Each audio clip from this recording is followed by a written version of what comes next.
He folded the scratchy wool blanket for the third time that morning, smoothing out wrinkles that would only reappear by evening, and reminded himself that this was enough, that this work mattered, that he was doing something good here, even if it didn't feel like enough to balance the scales that had been tipping in his mind for 7 years now. The shelter on Maple Street smelled like industrial cleaner and burnt coffee, with undertones of sweat and wet clothes that no amount of mopping could quite erase, and he had grown used to it the way you grow used to tinnitus or a dull ache in your lower back, something that simply became part of the background noise of living. His hands moved on autopilot as he set out clean towels in the bathroom, replaced the nearly empty soap dispenser, checked that the first aid kit was stocked even though he never opened it for anything more serious than a scraped knee or a minor burn, because anything worse than that and he called someone else, anyone else, and pretended he didn't know how to handle it even though his training had been excellent and his hands still remembered every protocol even if his mind refused to let him use them anymore. His name was Marcus Webb, and once upon a time he had been good at saving lives, or at least that was what people told him, back when he wore the navy blue uniform with the medical star on his shoulder and drove the ambulance through city streets with sirens wailing and his partner Ray cracking inappropriate jokes to cut the tension before they arrived at scenes that were never quite what dispatch described. That was before the night of October 14th, before the rain that turned the highway into a slick mirror of red brake lights and hydroplaning tires, before the smell of gasoline mixing with blood and the sound of metal groaning like a dying animal, before the small hand that had gone cold in his while he worked and the flat line that echoed in his ears for months afterward until he finally walked into the station, set his badge on the supervisor's desk, and said he was done without offering any explanation that made sense to anyone, including himself. He had been 34 then, considered one of the department's most reliable paramedics, the kind of guy who stayed calm when everyone else panicked, who could intubate in the back of a moving ambulance and talk down a psychiatric patient while setting a compound fracture. And yet here he was now at 41, arranging donated cans of soup in alphabetical order in the shelter pantry and flinching every time a fire truck passed outside with its siren shrieking.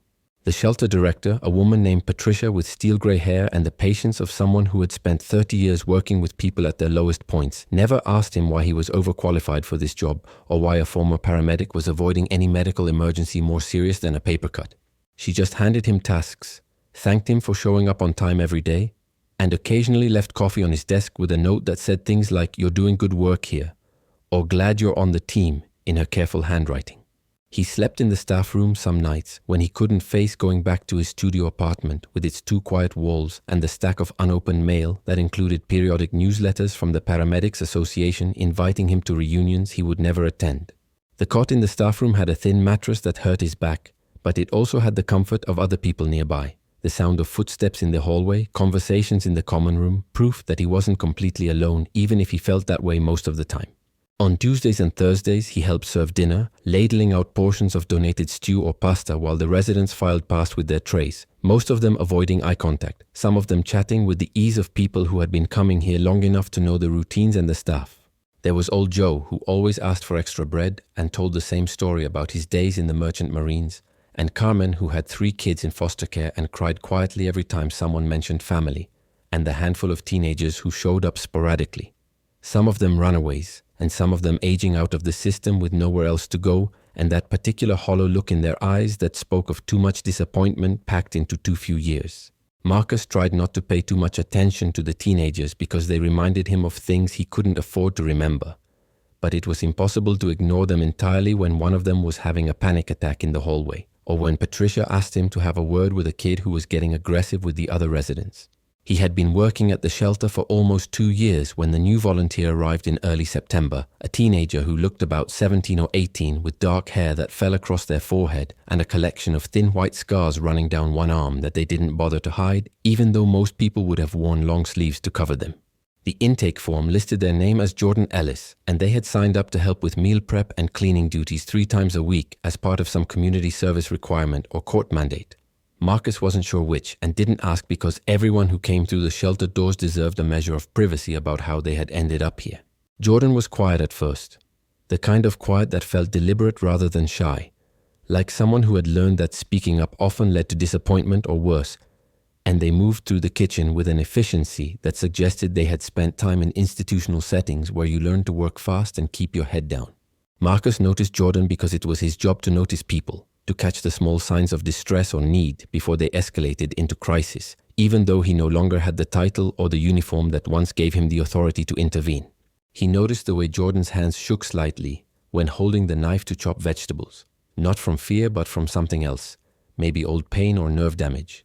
And he noticed how Jordan tensed whenever someone approached from behind, and he noticed most of all the nightmares that sometimes interrupted Jordan's shifts when they would pause mid-task and stare at nothing with their eyes unfocused and their breathing shallow until someone called their name twice or touched their shoulder gently to bring them back.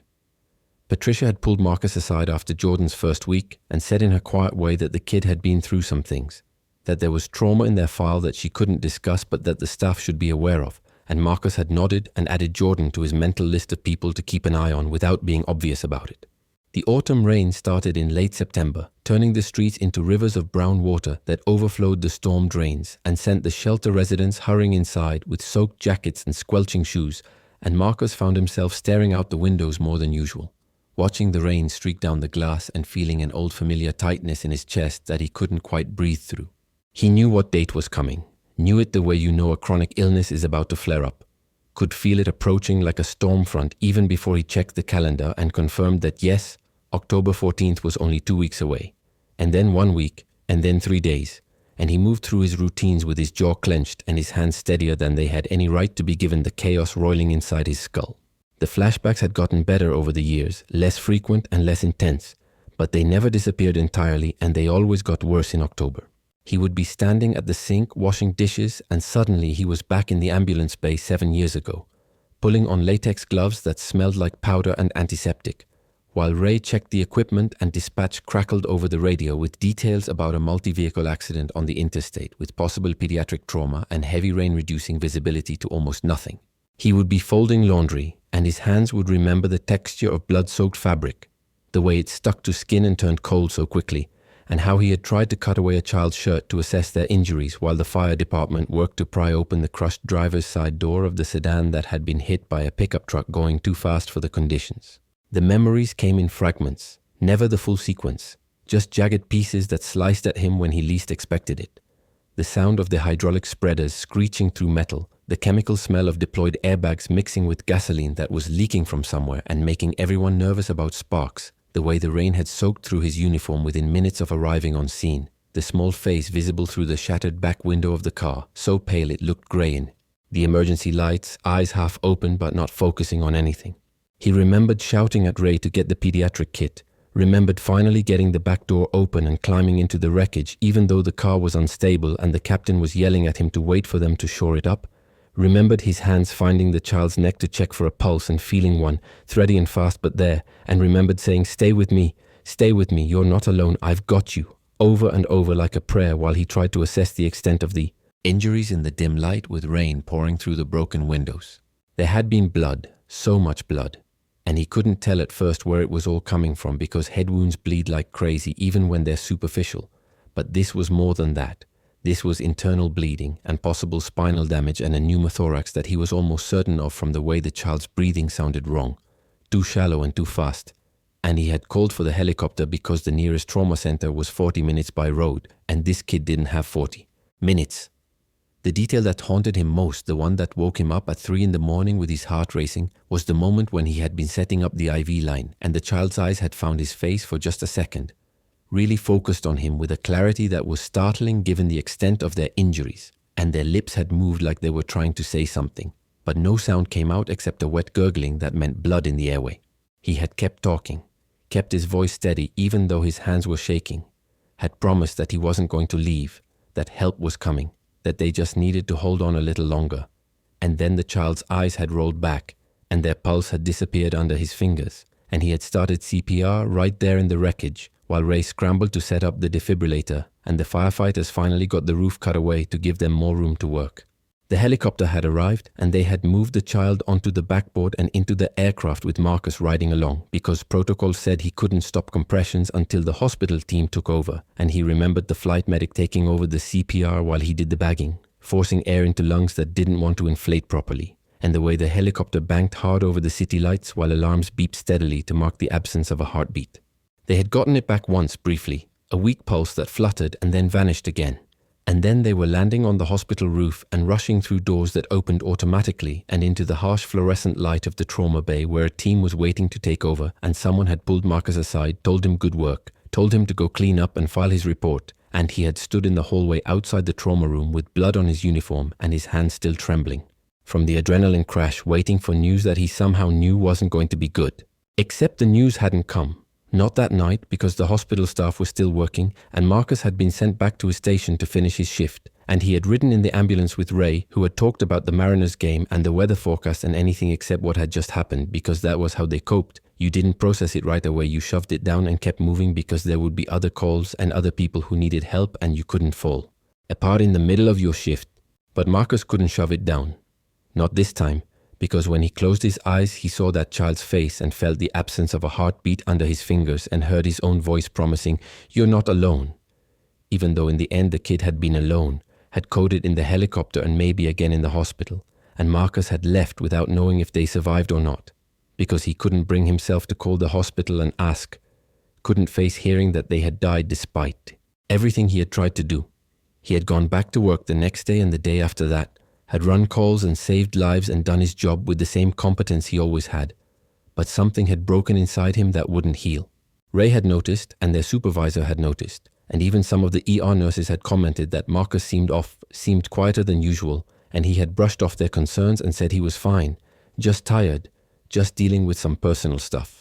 All the usual deflections that people accepted because everyone in emergency services was dealing with something, and you didn't pry too hard into each other's coping mechanisms as long as the work got done.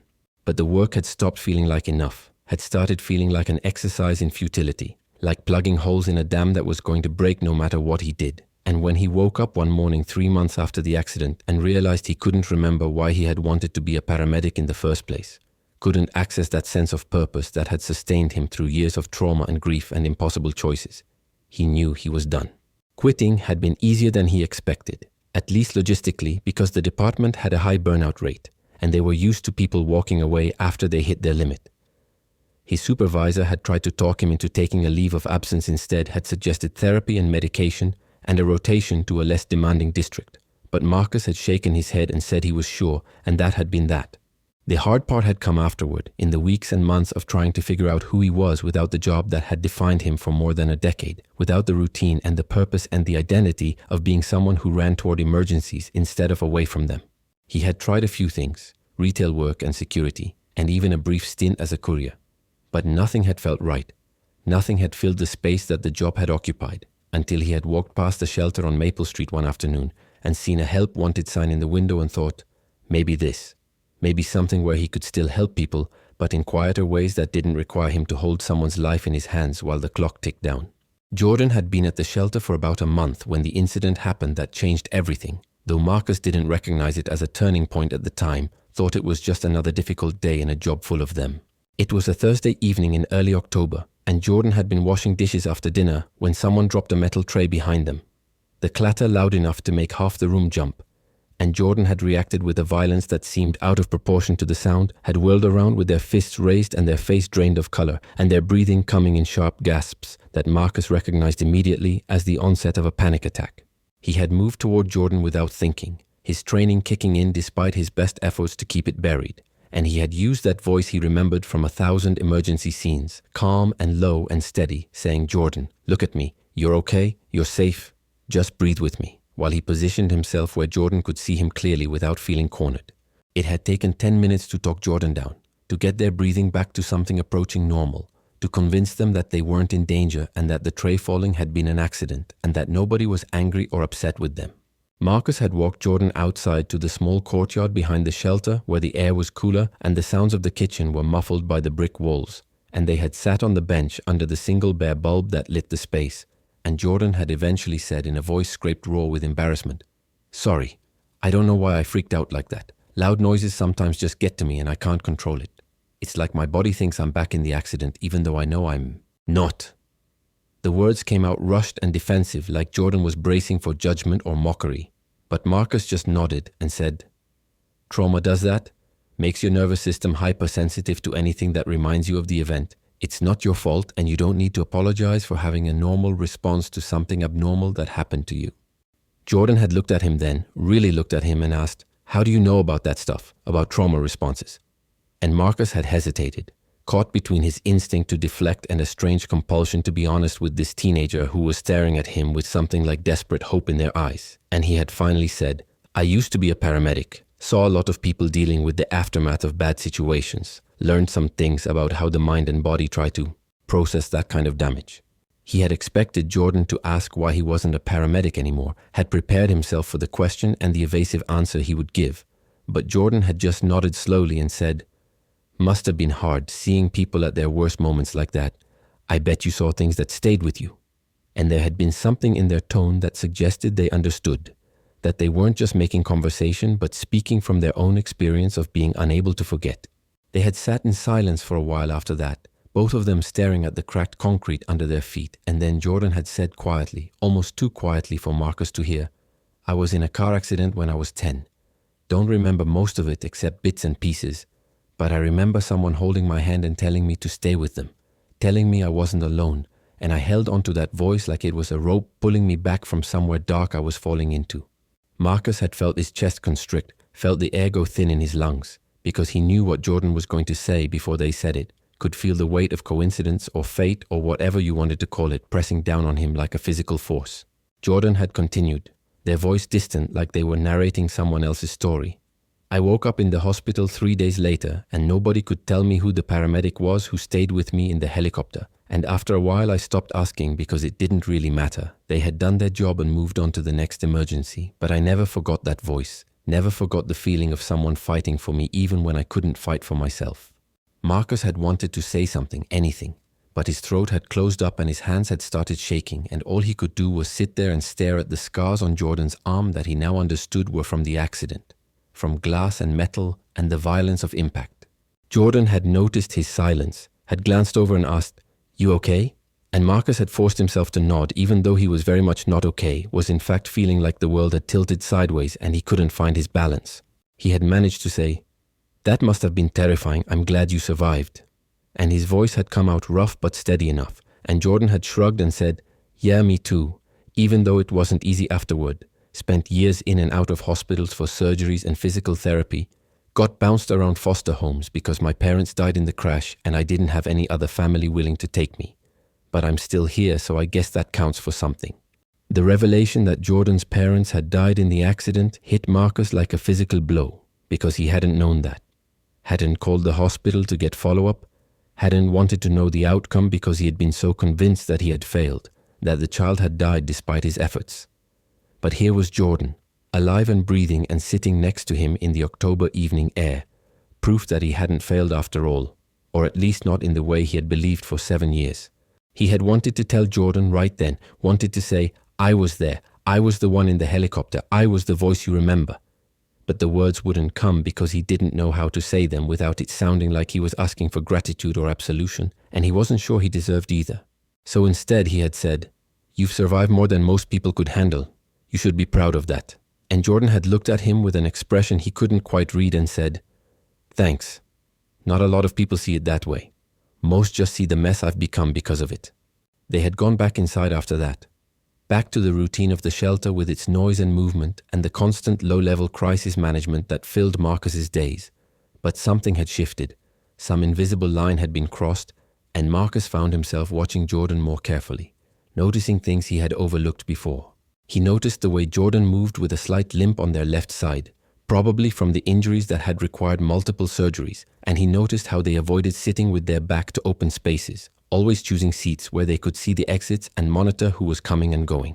He noticed the faded medical alert bracelet on Jordan's wrist and the way they sometimes touched it absently like a talisman. And he noticed most of all the particular quality of resilience Jordan displayed. Not the triumphant kind that you saw in inspirational movies, but the gritty, exhausted kind that came from having no choice but to keep going because the alternative was giving up entirely. October 14th arrived with grey skies and a steady drizzle that turned into heavier rain by mid-afternoon. And Marcus moved through the day with his jaw aching from how hard he was clenching it, trying to focus on tasks and failing because his mind kept dragging him back to 7 years ago, to the same kind of rain and the sound of sirens and the small hand going limp in his. He had thought about calling in sick, about spending the day alone in his apartment where he could fall apart privately, But he had come to the shelter anyway because he knew from experience that being alone on this day was worse, that his thoughts became louder and more vicious when there was nothing to distract them. Patricia had taken one look at him when he arrived and said, "Rough day?" with her usual understated perceptiveness. And he had nodded without elaborating, and she had assigned him to inventory duty in the storage room where he could work alone and wouldn't have to interact with residents or volunteers unless absolutely necessary. He was counting boxes of donated cereal when he heard raised voices from the hallway, Jordan's voice high and strained saying, "I know what day it is, okay? I don't need anyone reminding me." And then Patricia's voice, calm and soothing, saying something he couldn't quite make out. Marcus set down his clipboard and moved to the doorway, peering out to see Jordan standing in the hallway with their arms wrapped around themselves and their face blotchy with tears, and Patricia standing a few feet away with her hands up in a placating gesture. Jordan's eyes found Marcus, and there was something in their expression that made him step forward, even though his instinct was to retreat, to avoid this confrontation because he knew somehow that it was going to crack open the carefully maintained distance he kept from his past. Patricia nodded at Marcus like he should take over, like she trusted him to handle this even though he felt spectacularly unqualified to handle anything emotional right now when he could barely keep his own trauma contained. He approached Jordan slowly and said, "What's going on?" And Jordan laughed, a bitter sound with no humor in it, and said, "It's the anniversary, 7 years ago today. The accident that killed my parents and should have killed me too. And everyone keeps asking if I'm okay and I'm not okay. I'm never okay on this day. But I showed up anyway because I didn't want to be alone with it." The words tumbled out in a rush, anger and grief and frustration all tangled together, and Marcus felt his own carefully constructed walls starting to crumble because this couldn't be coincidence. This had to mean something. The universe had to be trying to tell him something by putting them both in the same place, on the same anniversary of the same trauma. He heard himself say, "I know what you mean. I'm not okay today either. Haven't been okay on this date for 7 years, and I came to work for the same reason because being alone with it is worse." Jordan stared at him, confusion and something else flickering across their face, and they said, "Why would you?" and then stopped, their eyes going wide as some realization hit them. Marcus felt his heart hammering against his ribs, felt the words building in his throat that he had been holding back for weeks now, and he said quietly, "I need to tell you something. And I don't know how you're going to react, but I can't keep pretending I don't know who you are." Jordan's expression shifted from confusion to something like fear, and they took a half step back, and Marcus raised his hands in the same placating gesture Patricia had used and said, "I was there, 7 years ago, on the interstate in the rain. I was the paramedic in the helicopter, the one who told you to stay with me, told you that you weren't alone." The silence that followed was so complete that Marcus could hear the rain drumming on the roof and the distant sound of someone's phone ringing in another room.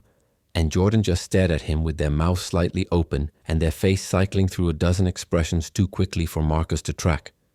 Finally, Jordan said, "No, that's not. How would you even know it was me? You must respond to dozens of accidents."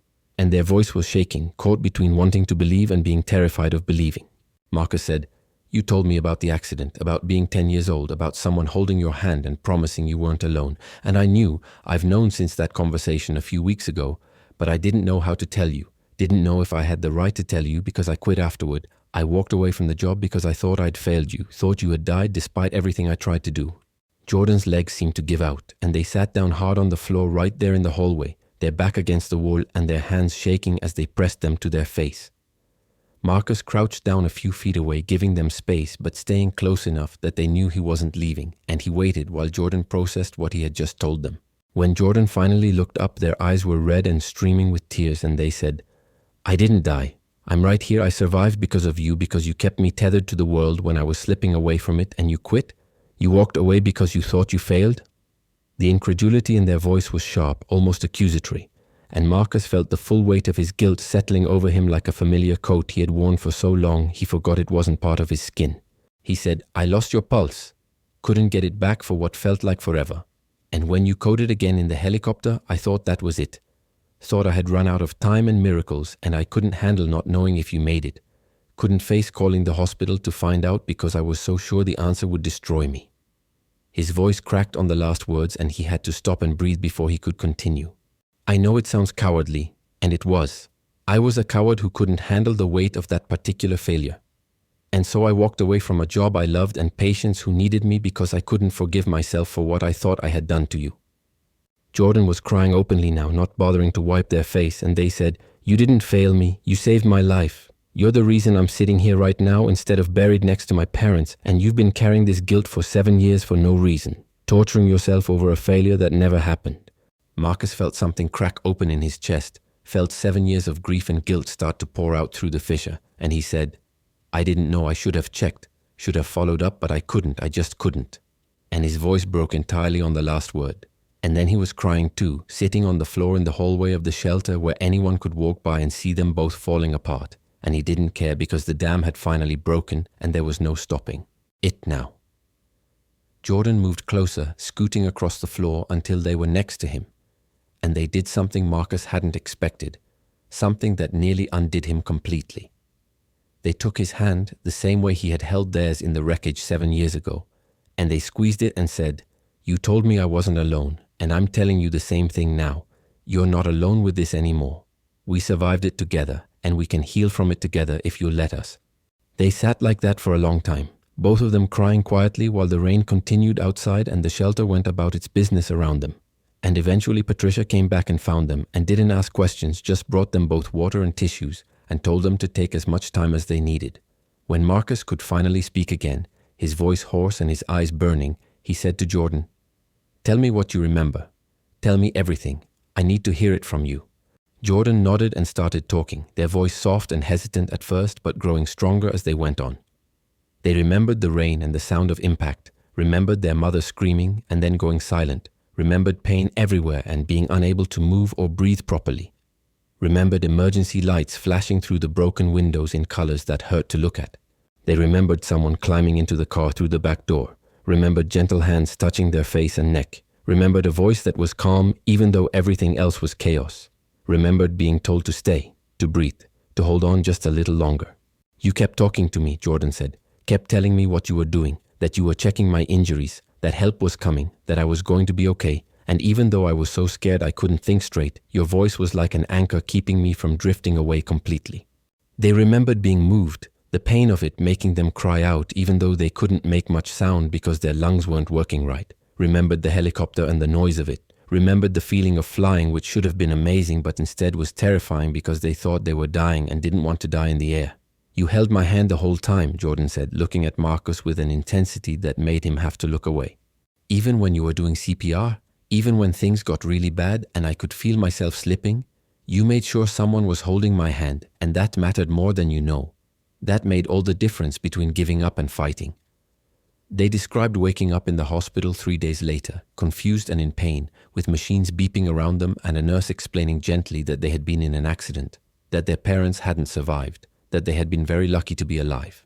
They remembered asking about the paramedic who had stayed with them, remembered being told that the ambulance crew had done their job and moved on, and feeling a desperate need to thank someone, anyone, for not letting them die alone in that crushed car. The years after had been hard, Jordan explained. A succession of hospitals and surgeries and physical therapy, of being moved between foster homes because nobody wanted a kid with extensive medical needs and trauma that manifested in nightmares and panic attacks. They had learned to be self-sufficient, to not ask for help because help was unreliable and usually came with conditions. And they had built walls around the parts of themselves that still hurt because showing vulnerability had never ended well. The scars on their arm were from the accident, from glass that had cut deep and required careful stitching, and they had refused to get them cosmetically reduced because the scars were proof of survival, proof that they had lived through something that should have killed them, and they needed that proof on days when living felt too hard to continue. Marcus listened to all of it, absorbing every detail, and realized that he had been carrying an incomplete picture of that night for 7 years, had been torturing himself with his own version of events without knowing the full story. He had seen his own failures, his own limitations, the moments when he felt helpless and inadequate, but he hadn't seen what Jordan had experienced, the difference his presence had made in the worst moment of a child's life. He said, "I'm sorry I wasn't there afterward. I should have checked on you, should have made sure you were okay, but I was drowning in my own guilt and I couldn't see past it." Jordan shook their head and said, "You did your job, you saved my life, that's more than enough. You don't owe me anything beyond that." But Marcus couldn't accept that, couldn't let himself off the hook that easily, and he said, "I owe it to you to be better than I've been, to stop hiding from the work I was good at because of fear, to honor what you survived by not wasting the skills I have." He wasn't sure where the words were coming from. hadn't planned to say them, but once they were out, he recognized their truth. Jordan looked at him thoughtfully and said, "What does that look like for you, being better?" And Marcus said, "I don't know yet. Maybe going back to emergency work, maybe training new paramedics, maybe just allowing myself to use my medical knowledge again instead of pretending I don't have it. But something more than hiding in this shelter, pretending that I'm okay with having walked away from everything." They talked for hours that night, long after the dinner shift ended and most of the residents had gone to bed, sitting in Patricia's office with terrible coffee and the space heater running because the old building was drafty and the temperature had dropped with the rain. They talked about trauma and survival, about guilt and forgiveness, about the ways people carry their pasts and the possibility of setting down some of that weight. Marcus told Jordan about his training, about the calls he had run that had gone well and the ones that had gone badly, about Ray and the jokes they had shared and the silences they had endured. Jordan told Marcus about the foster families, about the good ones who had tried their best and the bad ones who had made everything worse, about the teachers who had helped and the ones who had given up on them, about the slow hard work of learning to trust again after betrayal. At some point, Patricia came in and told them they should both go home and get some sleep, but neither of them moved, and she eventually gave up and left them to it, locking up the shelter around them and telling them to set the alarm when they finally left. As the night wore on toward morning, Marcus felt something shifting inside him, some fundamental recalibration of how he understood his own story. He had spent 7 years believing he had failed, that his best hadn't been good enough, that walking away from emergency medicine was the only choice he could live with. But Jordan's survival changed the narrative entirely. He hadn't failed. He had done exactly what he had trained to do, had given everything he had in an impossible situation, and a child had lived because of it. Jordan seemed to be going through their own recalibration, seeing the person who had saved them not as some heroic figure from a fragmented memory, but as a real person who had struggled and hurt and broken under the weight of trying to help others. They said quietly, "I used to imagine you as this perfect person who never made mistakes, who always knew the right thing to do, and it's weird to realize you're just human like the rest of us, just someone trying their best in impossible circumstances." Marcus smiled, a sad, tired smile, and said, "Yeah, that's all any of us are, just humans trying our best and hoping it's enough." The conversation eventually wound down as exhaustion caught up with both of them, and Marcus walked Jordan out to wait for their bus as the rain finally stopped and the sky began to lighten toward dawn. They stood at the bus stop together and Jordan said, "Thank you for telling me, for being brave enough to admit you were there. I know that couldn't have been easy." Marcus shook his head and said, "Thank you for surviving. For fighting to stay alive that night when it would have been easier to let go. You gave me something I didn't know I needed." The bus arrived and Jordan climbed aboard but turned at the door to say, "I'll see you at the shelter on Tuesday?" And Marcus nodded and said, "Yeah, I'll be there." He walked back to his apartment as the city woke up around him, the streets still wet from the rain and the air smelling clean and new. And when he got inside, he didn't collapse into bed the way he usually did after the anniversary had passed. Instead, he sat at his kitchen table and opened his laptop and began composing an email to his old supervisor, asking if there might be opportunities to teach or train new paramedics, explaining that he had taken time away but was ready to re-engage with emergency medicine in whatever capacity made sense. He didn't know if anything would come of it, but sending the email felt like a first step, like opening a door he had locked 7 years ago and finding that the hinges still worked, that the room beyond wasn't as dark as he had feared. Over the following weeks, things changed in small but significant ways. Marcus kept working at the shelter but started talking to Patricia about expanding their medical capabilities, about training staff in basic first aid and trauma response instead of always calling external services for everything. Jordan kept volunteering but also started talking about their future, about maybe going back to school, about wanting to work in social services or counseling because they understood what it meant to need help and how important it was to have someone who actually listened. They developed a friendship that was built on shared trauma but extended beyond it, finding common interest in old science fiction movies and terrible puns and a mutual appreciation for the kind of dark humor that helped people cope with having seen too much. Marcus's old supervisor responded to his email with surprising enthusiasm, saying they had been hoping he would eventually come back to the field, that his skills and experience were too valuable to waste, and that there was indeed a need for instructors to train new paramedics in managing traumatic calls and avoiding burnout. Marcus started teaching 2 evenings a week, standing in front of rooms full of young people who looked at him with a mixture of respect and nervousness, and he found that he was good at it, good at conveying not just the technical skills but the emotional reality of the work, the importance of taking care of your own mental health while taking care of others. He told them about his own experience without dwelling on the details, framed it as a cautionary tale about the cost of carrying guilt and the necessity of seeking support, and he saw recognition in their faces, saw them understanding that this job would test them in ways they couldn't predict, and that it was okay to struggle, okay to need help, okay to step back if the weight became too much. Jordan started attending community college in the spring, taking classes in psychology and social work, and would sometimes meet Marcus at a coffee shop near campus to talk about their coursework, or just to decompress from the pressures of academic life and part-time work. They talked about their own therapy, which they had finally committed to seriously after years of half-hearted attempts, and about how strange it was to realize that healing wasn't a destination you arrived at, but an ongoing process of choosing to face your pain instead of running from it. Marcus had started therapy too, after Jordan had pointed out that he was good at encouraging others to seek help but terrible at taking his own advice, and he was slowly working through the layers of guilt and grief he had accumulated not just from the accident but from years of emergency work that had chipped away at his sense of invulnerability. On the first anniversary after they had reconnected, October 14th came around again, and instead of spending it alone and miserable, they spent it together. Marcus took the day off from the shelter and Jordan skipped classes, and they drove out to the coast where they walked along the beach in the cold wind and talked about memory and survival and the strange paths that life took. Jordan said, "I used to hate this day, used to dread it for weeks beforehand, but this year it feels different, like maybe it can be about surviving instead of just about loss." Marcus said, "I think that's the best any of us can hope for, to take the worst days and find some way to transform them into something bearable. Maybe even something meaningful."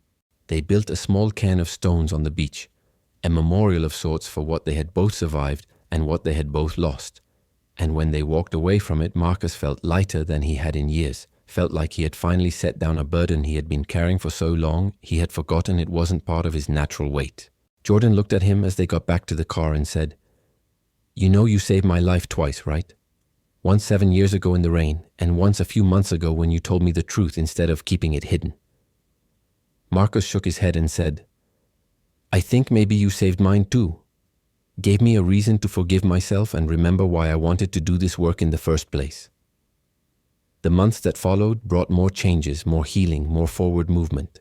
Marcus eventually took a position as a training coordinator for the paramedic program, a role that let him use his experience without the constant pressure of emergency response, and he found satisfaction in preparing others for the work while maintaining appropriate boundaries around his own well-being. He still worked part-time at the shelter because that connection mattered to him, kept him grounded in the reality of people struggling to survive in a system that often failed them, and because Patricia had become a friend and the residents had become part of his community. Jordan graduated from community college with high marks and got accepted to a university program in social work, and at the graduation ceremony, Marcus sat in the audience and felt a pride that was almost parental, watching this person who had fought so hard to survive now moving toward a future full of possibility. They stayed in touch, messaging regularly and meeting for coffee or dinner every few weeks. And sometimes Jordan would come to Marcus's training sessions to talk to the new paramedics about what it felt like from the patient's perspective, about the things that had helped them feel safe during the worst moment of their life, and the things that hadn't mattered as much as the paramedics probably thought they did. The students listened with rapt attention, asked thoughtful questions, and afterward several of them would thank Jordan for sharing their story, for making the work feel real and urgent and deeply human. Jordan always deflected the gratitude, said they were just telling their experience, but Marcus could see the impact it had, could see these young paramedics leaving with a fuller understanding of why the work mattered and what difference they could make. 5 years after their reunion at the shelter, Marcus and Jordan collaborated on a training program specifically designed to help first responders understand and manage trauma, both in their patients and in themselves.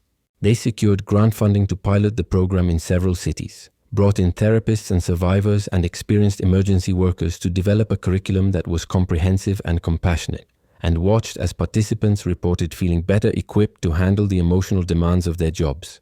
The program grew beyond what either of them had imagined, got featured in industry publications and adopted by departments across the country, and Marcus found himself in the strange position of being sought out as an expert on a topic he had once felt defined by failure.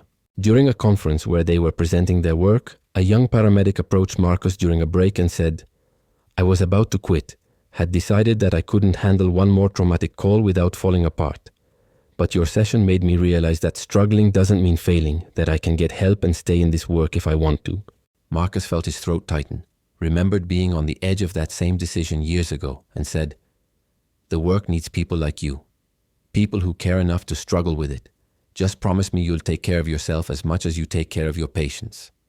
The paramedic nodded, shook his hand and walked away, and Marcus turned to find Jordan watching him with a knowing expression. They said, "Feels good, doesn't it, knowing you made a difference?" And Marcus said, "Yeah, it really does." There were still hard days, still moments when the weight of the past pressed down too heavily, or when the present felt overwhelming. But those days were outnumbered now by good ones. By days when Marcus woke up and felt grateful for his work and his life, and the unexpected redemption he had found through the most unlikely reunion. He thought sometimes about who he might have become if Jordan hadn't walked into that shelter, if they had never connected the dots between past and present, and he was grateful beyond words that he would never have to know. Jordan had given him back his purpose, his sense of being useful in the world, and in return he had given Jordan the story of their survival, the knowledge that someone had fought for them when they couldn't fight for themselves, and that seemed like a fair exchange, like the kind of mutual Yushu that made life worth the struggle of living it. On quiet evenings, when they sat together reviewing training materials or planning new workshops, Marcus would sometimes look at Jordan and see both the child they had been and the adult they had become, and feel overwhelmed by the privilege of having been part of that journey, however inadvertently. And Jordan would catch him looking and say, "What?" with a small smile, and Marcus would shake his head and say, "Nothing, just glad you're here." And they would return to their work, two people bound together by trauma who had chosen to transform their pain into purpose, their survival into service, their individual stories into something larger that might help others find their way through the dark. The years continued to unfold, bringing the usual mix of joy and sorrow, triumph and setback, but through it all Marcus and Jordan maintained their connection, their friendship that had been forged in fire and tempered by time. They celebrated milestones together, supported each other through difficulties, and built lives that honored both what they had survived and what they hoped to create.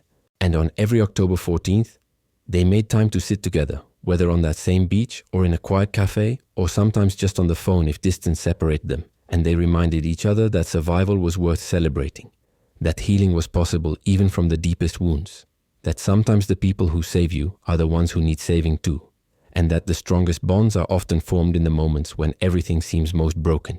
Marcus never forgot the sound of sirens or the smell of rain on asphalt, never stopped flinching slightly when metal clanged unexpectedly, but those responses became manageable, became part of his history rather than his entire identity. He learned to speak about the accident without his voice breaking, learned to acknowledge both what he had done right and what he wished he could have done differently, learned that forgiveness was something you had to practice daily rather than achieve once and carry forward forever. Jordan never forgot the pain of waking up alone in a hospital bed or the years of feeling like they were barely holding on, but those memories became integrated into a larger story of resilience and growth, became evidence of strength rather than proof of brokenness. Together, they created something meaningful from their shared trauma, built programs and relationships and understanding that rippled outward beyond what they could see or measure, and in doing so they both found what they hadn't known they were looking for, a way to live not in spite of what had happened to them but because of it, transformed by their survival into people who could help others survive too, who could stand as proof that the worst moments of your life don't have to define all. The moments that come after, that redemption is possible even when you're convinced you don't deserve it, and that sometimes the most profound healing happens when you stop running from your past and turn to face it with someone who understands, who was there in the dark with you and is willing to walk beside you into the light. If this story moved you, if you found yourself holding your breath during the moments of crisis or feeling that swell of hope when Marcus and Jordan finally connected the pieces of their shared past, then I invite you to subscribe to this channel. We share stories like this one. Stories about real human resilience, about the unexpected ways our lives intersect and the profound healing that becomes possible when we're brave enough to be honest about our pain. These aren't just stories about trauma or survival. They're stories about what it means to be human, to struggle and fail and somehow find the strength to try again, to discover that the very thing we think has broken us might actually be the path to becoming whole. Hit that subscribe button and join us for more journeys into the heart of what it means to survive, to connect, and ultimately to heal.